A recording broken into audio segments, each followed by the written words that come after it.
Self-discipline leads to success. The 3 questions we've been asking when we feel like giving up, specifically on us, can help lead us to the success we've been looking for.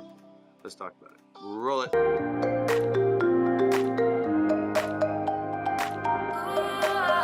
Welcome back to another video. We've been exploring this whole idea of giving up, specifically on us. And we're comparing that to quitting, how it all works together. If you haven't seen the videos on quitting, I have linked below the series on all the videos there so that you can take a look and compare the benefits of understanding the ideas behind giving up and quitting. Self-discipline is an incredibly important part of our lives, and sadly we don't start to learn it until we do get older, until life gets real, until things start to happen on a level where we have to do or die, really. It's a moment when life isn't going the way we want it, and we have to grow up finally. We have to be accountable and take action on the things we need to do in order to achieve the things we need to achieve. Accepting responsibility, being accountable for it, well, involves becoming self-disciplined in the things that we need to become self-disciplined in. A lot of times people will not realize the importance of it until it's too late, and then they either go in a repetitive motion and the next time the same occurrence happens, or they learn from that and they get back up on their feet, they go towards what they want to achieve, and they make sure that they don't repeat those mistakes. And in the process, it's the question of how self-disciplined are we in making sure we don't repeat. It's critical here, because this is a thought we need to address each and every time things don't go the way we want them to. We need to address them, and we need to ask ourselves, where did we go right? Where did we go wrong on any one thing that's occurring that isn't really happening the way we expected it to? Against all odds, we will find ourselves in the same situation. This is a given. And although it won't be identical, it will be similar. And if we do not learn from our mistakes, well, we're just destined to repeat them. The sad part of all of this is that as we're growing up, we put a negative spin on discipline. And this is because we're growing up in an environment where discipline is what we do to children. This is society's norm, you would say.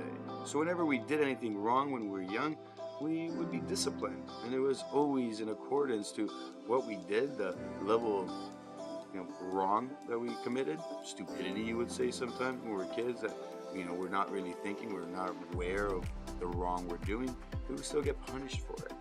And then the lesson would come of why, or it wouldn't come, and we just knew we got punished for something. It's one of those things where punishment was the reaction that occurred every time something we did was wrong. So naturally, when we grow up, we don't really understand this whole idea behind the word discipline.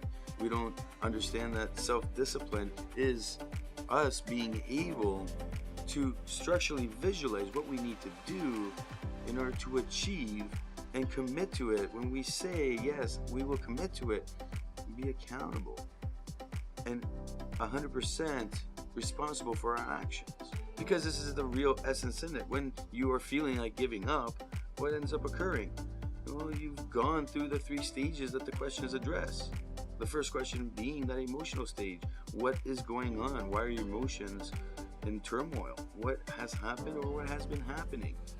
And this is based off of question number 2, which is your expectations. What was the narrative? Was it an opportunistic, crazy, wishful thinking moment where you created your expectation of what you were about to go do, and then when it wasn't achieved, what are your emotions in relation to that? Where was the plan that you started on? What happened with that plan? Did the plan change, or did you not stick to the plan? How accountable were you to that plan? Because the idea of giving up is saying to yourself, hey, I'm done with this. I've tried everything and I'm at my end of the rope, and now I just want to quit. I want out. And knowing that you've tried everything and you've worked to it in a way that actually helps you go through the stages in a place where growth is experienced, well then the end result after you actually do the step-by-step approach to quit in a logical manner that will put you in a better place down the road, rather than just throwing your hands up in the air and just walking away from any one thing. Well, in this moment, this is where we realize, hey, I'm not going to have any regret.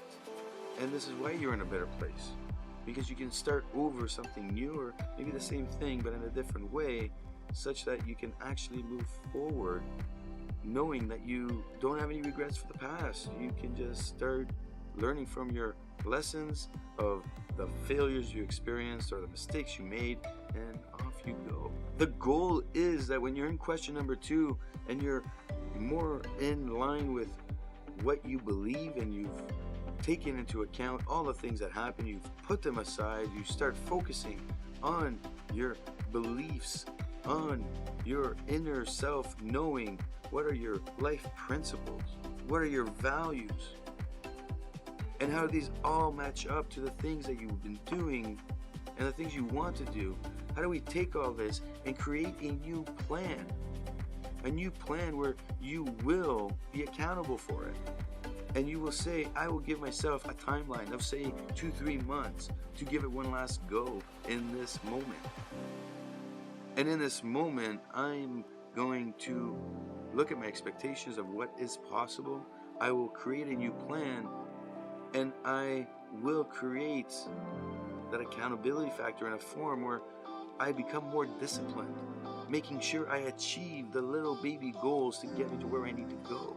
Self-discipline is something that I see happen with people who come and they go, well, I didn't actually stick to the plan. And it's so hard for them to actually really say that. They can't be truthful about it. They're not accepting responsibility in that process of questioning. And it blows my mind when I hear somebody trying to make excuses. And then when I ask them, well, where's your discipline level at? What's your self-discipline? The connotation is always on a negative side. They believe that's punishment, and we have to address this, core belief of theirs that, is totally wrong, you would say, in the sense of what we're trying to achieve here. Or it's flawed. Maybe that's a better word. Understanding that when we are accountable for the actions we make, when we take responsibility, we become more mature in the process, we can now start to see the discipline levels we need in order to achieve what we need to achieve. There are many people that come and they're not self-disciplined at all. So they say, I want to make all these big achievements in life, these big dreams that we have, the goals. They have this purpose that they know they want to achieve, but they can't sit down and focus on the plan that they had. B, take the time they need to actually complete the goals in that plan. Their mind is scattered in different areas, and they end up doing the things that their mind is really focused on, which is outside of that plan. And I'll leave you with a little story of a person that's a really good friend of mine, and they know I've told him I was going to make a video about discipline, and we had this conversation, and it goes like this. Every time they begin a new life purpose, you would say, a new goal they want to achieve, what ends up happening? They put this idea in their head of where they believe they can go with this idea. They create this high expectation that's unrealistic. They create this really narrative that is based on wishful thinking. And then they don't really plan everything. They start working towards it, and their goals are massive. But at the same time, they're not accountable for their actions. They're not accountable for what they are doing. They don't take responsibility whatsoever. And this generally happens as they begin to do something. They see a little bit of movement and they start feeling confident. And all of a sudden they're like, well, I should be over there. I should be over here. And they lose focus on what they have to do. And rather they go out for their dinners. They go out with the family. They go out with the friends. They go out on their dates, and lo and behold, they stop doing what they need to be doing in that plan that they partially created, and they're not hitting any goals. And then all of a sudden that one day off turns into 3 days off, turns into a week off. And instead of achieving what they want to achieve in any one area of their lives that they've tried, well, what ends up happening? They end up not achieving anything at all, which brings forward this idea in their head that, you know, oh look, I'm failing, and then that I'm failing turns into a narrative that is totally false because they're not actually doing what they need to be doing, and then all of a sudden a failure mentality pops in.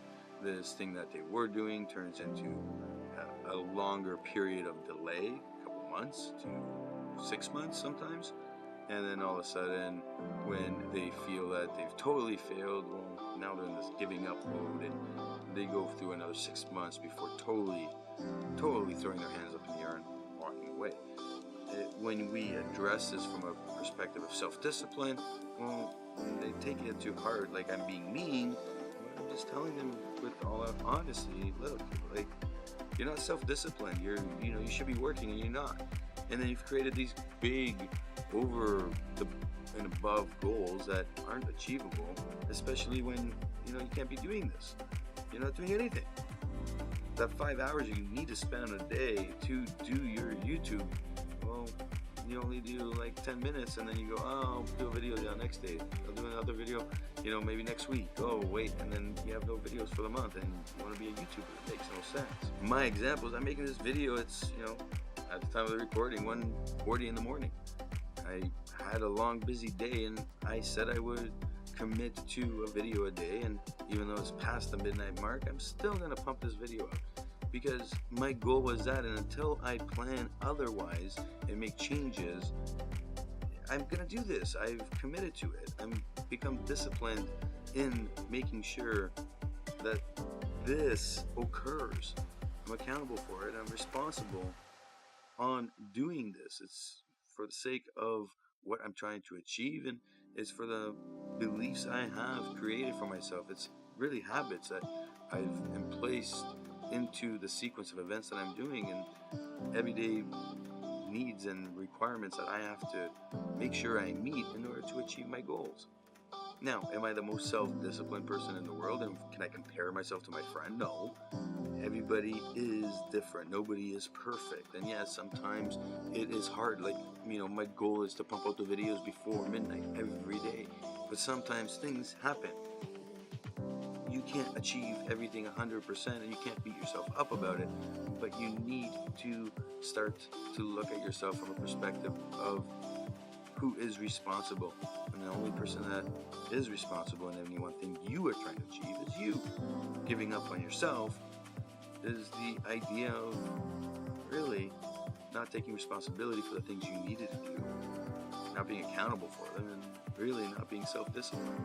This sequence of questioning will help you become more self-disciplined.